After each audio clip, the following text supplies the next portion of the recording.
When you first get into Gundam Evolution, you might have a difficult time choosing between the 17 mobile suit options.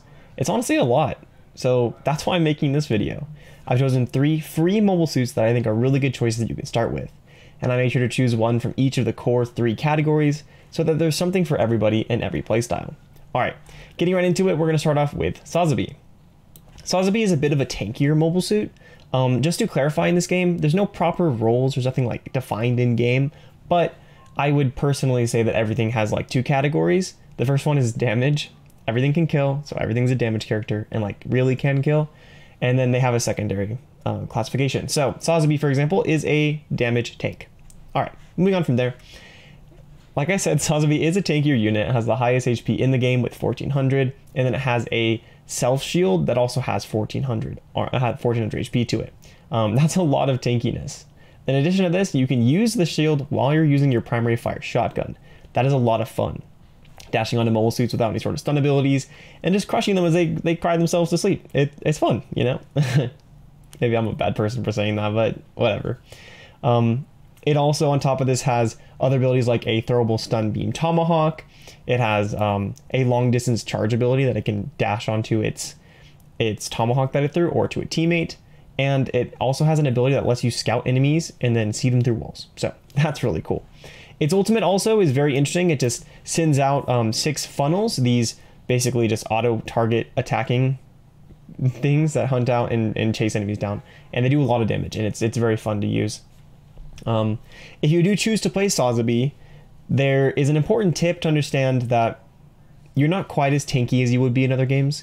While this character does fulfill a lot of the same role that something like Winston and Reinhardt do in Overwatch, it's not as tanky as they are. You will die if you get surrounded, and you will very likely be close to death if you get stunned by something. So be careful playing against RX-78 Gundam, Barbatos, Turn A Gundam, and other characters that have stuns.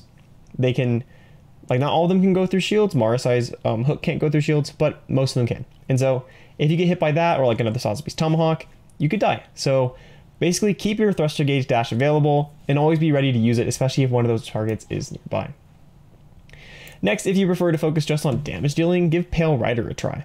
Along with good mobility, it has a deployable repair pod that heals it and its allies in a like a circle around it. It also has, in addition to these, extremely high damage. It has the highest damage output in the game with a rapid fire tracking hit scan machine gun.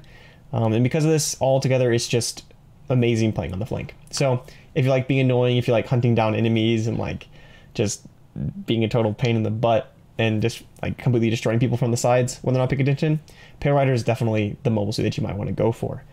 Just make sure that you're not wasting your repair pod. Like, you do re-heal HP slowly over time. Every mobile suit does. So if you take like, you know, a couple hundred points of damage out of your 1000, it's okay. Just passively heal, then go on the flank and wait to save your repair pod for that. When you do go on the flank, toss it behind a corner because it can be destroyed, but then you just sit around the corner and frag out. So it's fun. And its ult just gives it more damage. So that's cool. You know, literally just makes its damage like 1.6 times. Even better, right? All right. Now for some Menace. Menace is the, you know, damage / support character, the next in our little set of trios here. So if you like characters that can heal, then give Menace a try. It's a lot of fun, a lot of high potential. Menace has the highest overall healing in the game, which is really, really neat. It is single target healing though, to be fair, so you gotta be aware that you're not gonna be healing like large groups of people. But again, you still have the highest healing, so you can still do that too, kind of, just not at the same exact time. However, the damage part of it still comes into effect because it is not only a healing character. It can damage with its 2 dual pistol primary fires at the same time as it's healing a single target. So that's really, really cool. It also has a deployable turret it can throw that auto aims and damages people, and then also has a little burst shot that deals extra damage. So you can do a decent amount of fragging out. Its G maneuver 2 is it's excellent. It gives a damage reduction and damage buff to a single target that you pick, and I think the damage number is like 1.6 times and 1.6 times reduction. So you sustain a lot longer, you deal a lot more damage, and if you throw that onto like a high kill target potential, like Sazabi, Barbatos, Pale Rider, you can just carry games by yourself. If you're looking for some more Gundam Evolution videos, then make sure to check out my mobile suit guides. I made one for all original to 14 mobile suits, and I did a Should You Main Guide series also, covering the same mobile suits and talking about whether you should actually main them in Gundam Evolution or not.